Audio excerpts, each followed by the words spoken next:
Karena permintaan kami sendiri itu di 1 bulan itu 80 sampai 100 ton yang sampai saat ini pun kami sendiri masih kewalahan untuk memenuhi permintaan tersebut. Kalau untuk pemasaran kami, ini kita bagi 3 ya Mas ya. Untuk yang grade A itu nanti kita masukkan ke supermarket.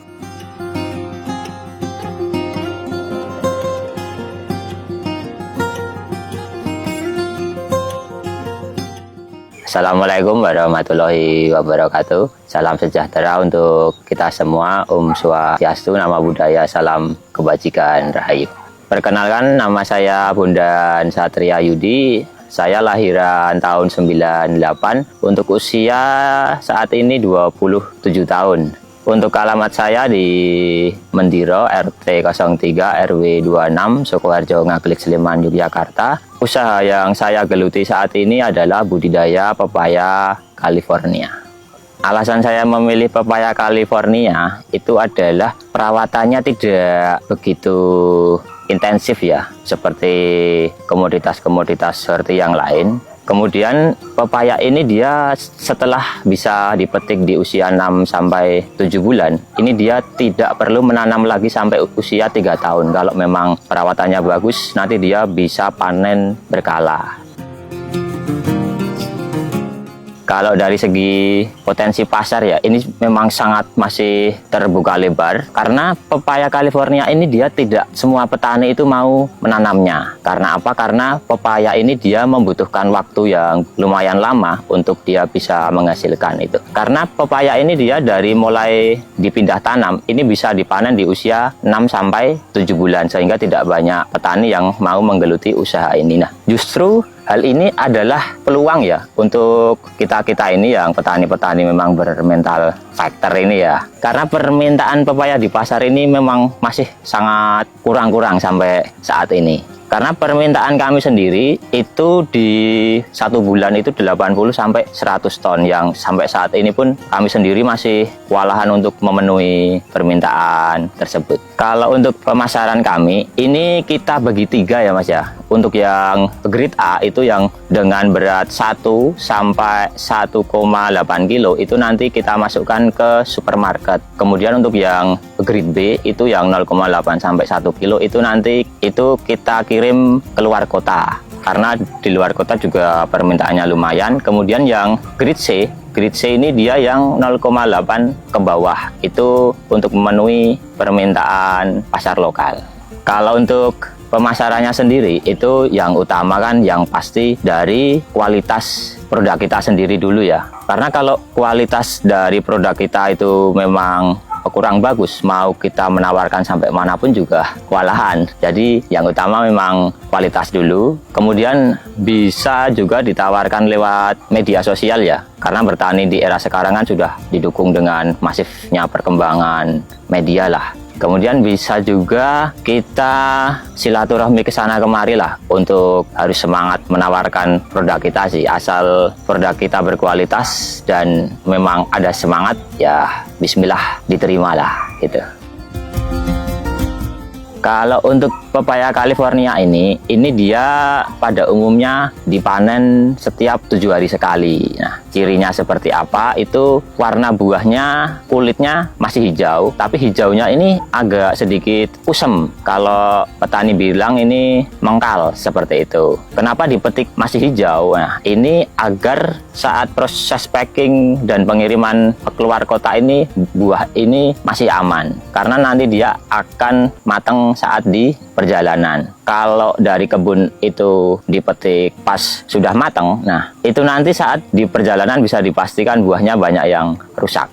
Kalau untuk pepaya California ini sebenarnya pada umumnya itu banyak Mas yang bilang itu sama antara California dan Kalina. Nah, kalau memang kita untuk lebih teliti ya, sebenarnya ada sedikit perbedaan gitu. Seperti California merah delima dari Kebumen, itu warnanya buah itu lebih merah. Kemudian dagingnya juga lebih manis, hanya saja karena tingkat glukosanya itu terlalu tinggi, jadi daya simpannya dia kurang bagus. Kemudian kalau untuk pepaya California yang memang udah duluan rilis, itu bentuk buahnya dia agak bulat. Maksudnya ujungnya itu lebih tumpul seperti itu. Kemudian kalau yang terbaru ini kan dia IPB dari Kalina dari IPB. Ini dia ujungnya agak meruncing, agak bersudut. Ini dia kelebihannya kulitnya dia lebih tebal. Jadi sangat cocok untuk proses-proses pengiriman untuk ke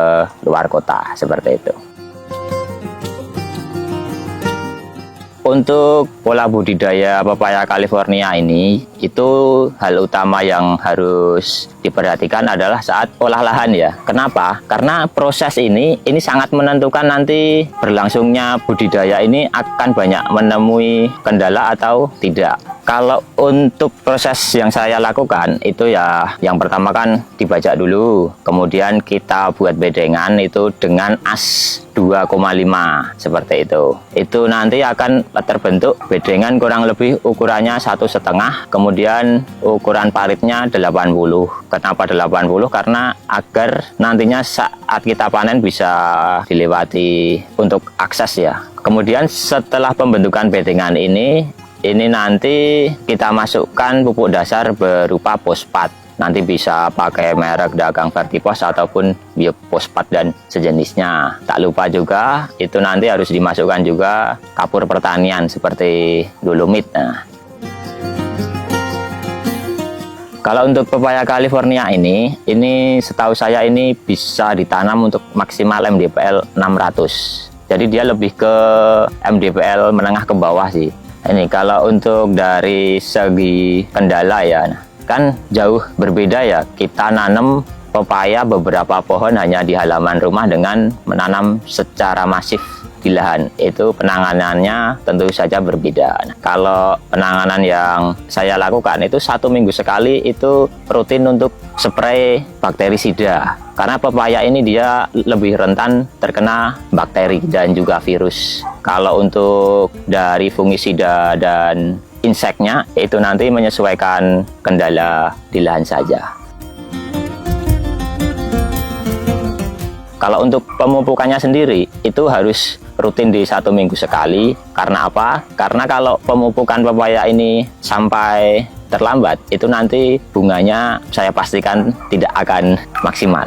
Pepaya ini dia dari semai biji sampai bisa dipindah lahan itu kurang lebih ada di usia 2 bulan. Nah, kemudian setelah usia 2 bulan itu nanti baru bisa dipindah ke lahan. Pepaya ini nanti setelah kita pindah tanam itu nanti bisa kita panen di usia 6 sampai 7 bulan lah kurang lebihnya. Nah, itu nanti baru bisa kita panen. Kalau untuk potensi hasilnya itu di 1 tahun pertama itu kalau memang perawatannya bagus dia bisa menghasilkan 70-an buah sampai 80 lah dengan total tonase di 100 kilo lebih per pohon.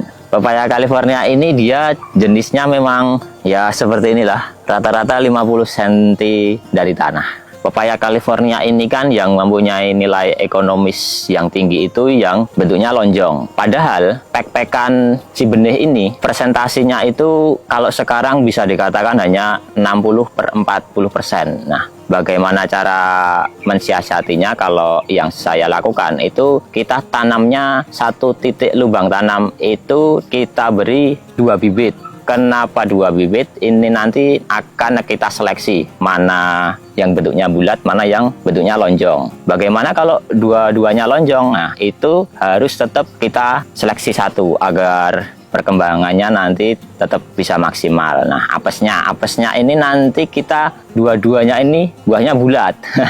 Itu nanti harus kita seleksi semua. Nah, maka dari itu di samping kita nanamnya dua-dua, ini nanti kita harus menyediakan sulaman di polybag. Itu nanti ya totalnya 10% dari total populasi yang kita tanam.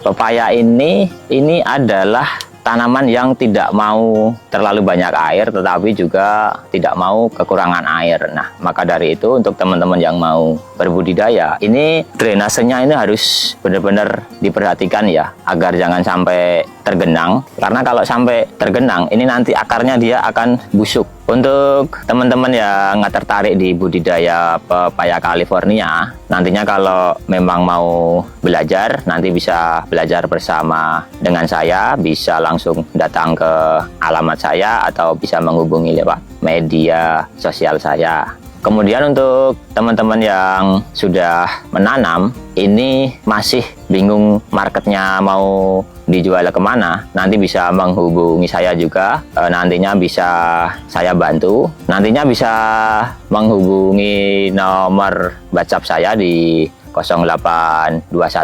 3293 0137 atau bisa langsung datang ke alamat saya di Mendiro RT 03 RW 26 Sukoharjo, Ngaglik, Sleman, Yogyakarta.